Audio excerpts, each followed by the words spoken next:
Olá, bom dia, boa tarde, boa noite.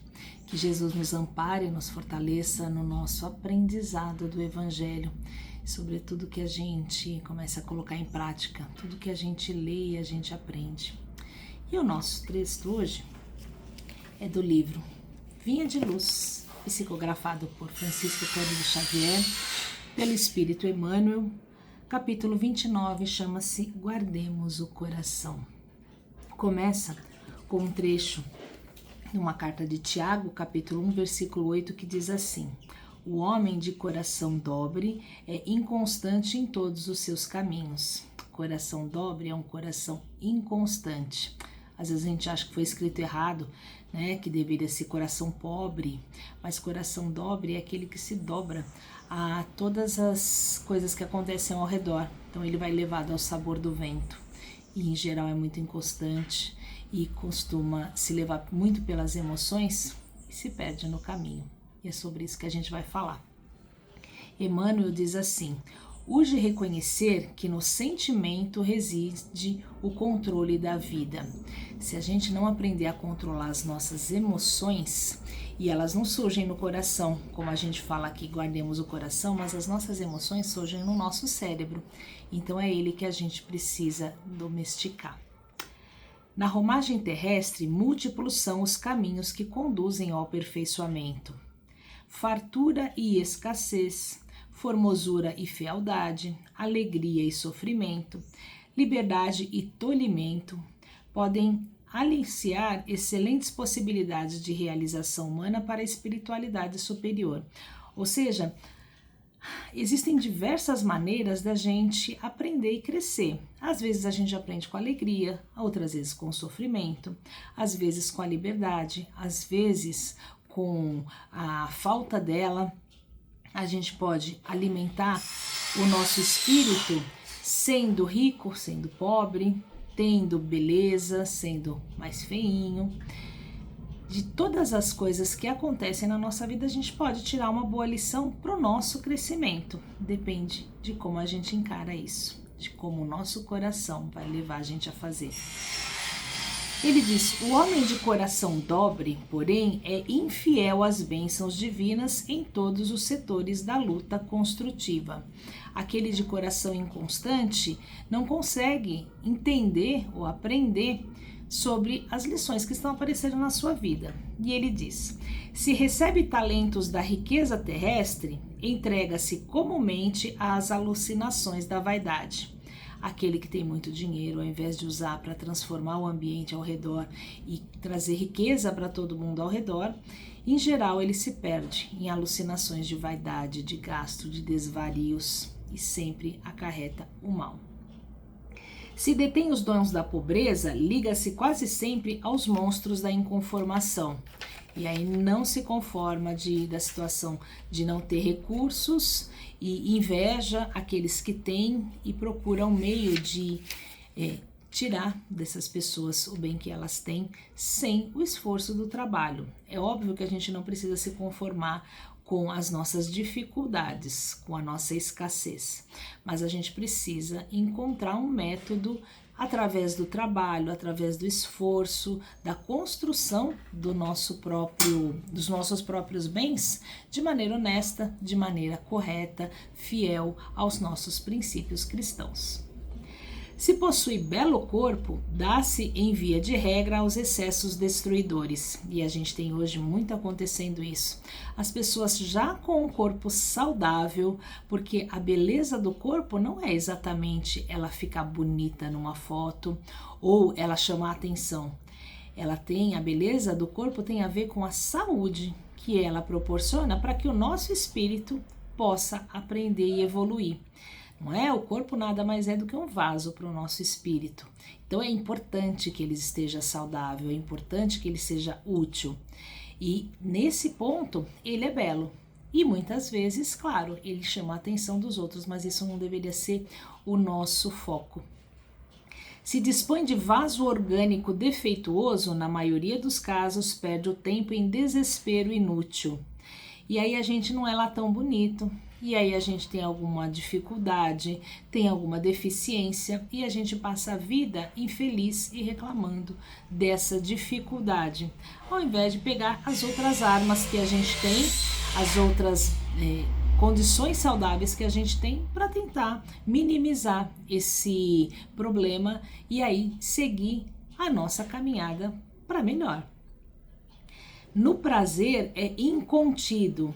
Às vezes as pessoas se perdem em desregramentos e é muito difícil voltar. Na dor é revoltado. Quando livre, oprime os irmãos e escraviza-os.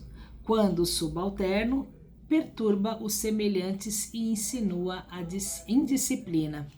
Então é aquela pessoa que não importa o que esteja acontecendo, não importa a situação ao seu redor, ele sempre vai ser do contra. Ele vai estar sempre reclamando, ele vai estar sempre conturbando o ambiente, trazendo mais problemas, ele nunca faz parte da solução.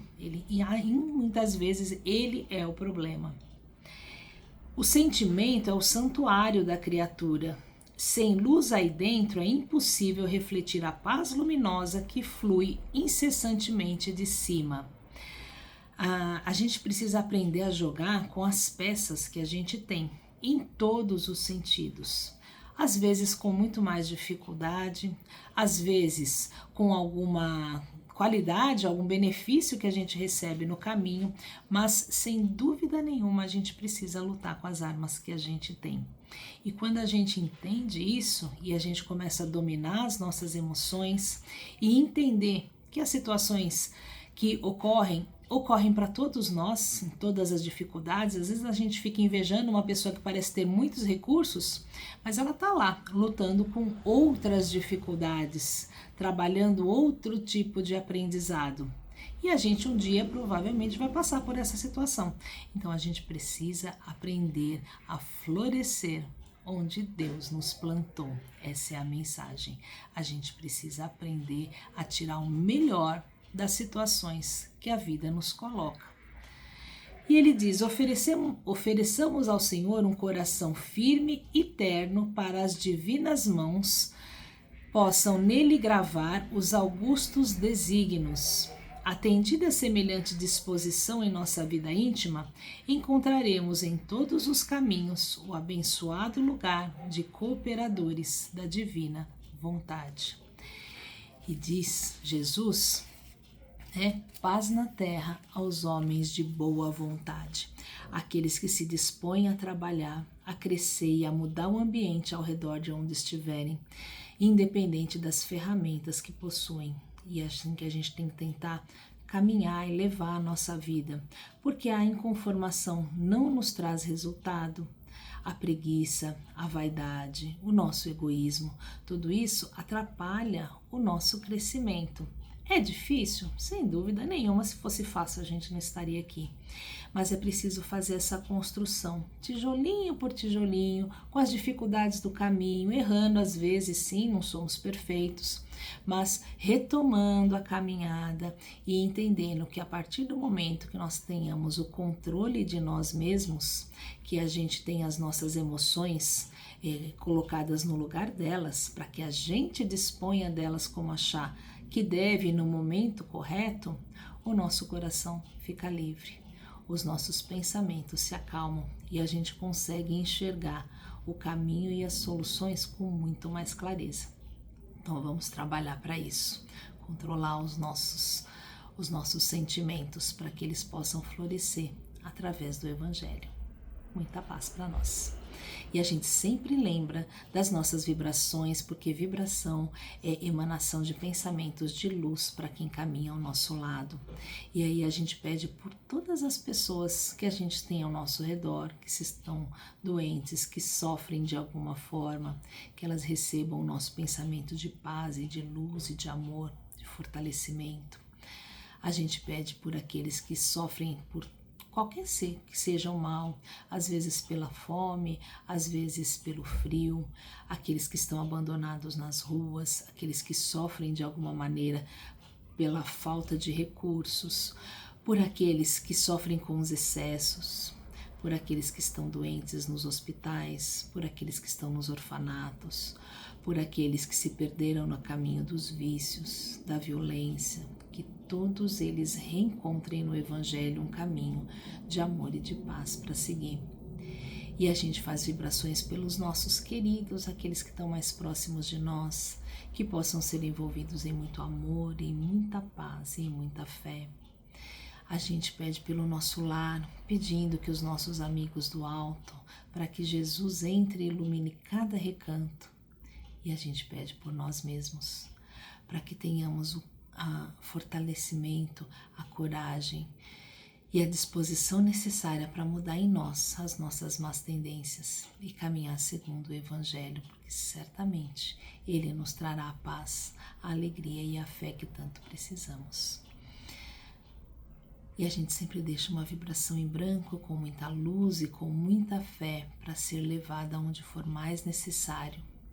E claro, a gente pede por nós mesmos, para que Jesus nos ilumine no nosso caminho de aprendizado e de fé. E a gente encerra pedindo a Jesus que ilumine os nossos caminhos, que fortaleça os nossos passos, que possamos estar atentos nessa caminhada, observando as nossas emoções, organizando os nossos sentimentos, pedindo que os nossos amigos nos fortaleçam nesse propósito, que possamos hoje, com muita fé e com muita luz, sermos exemplos da vontade de Deus. Que assim seja. Graças a Deus.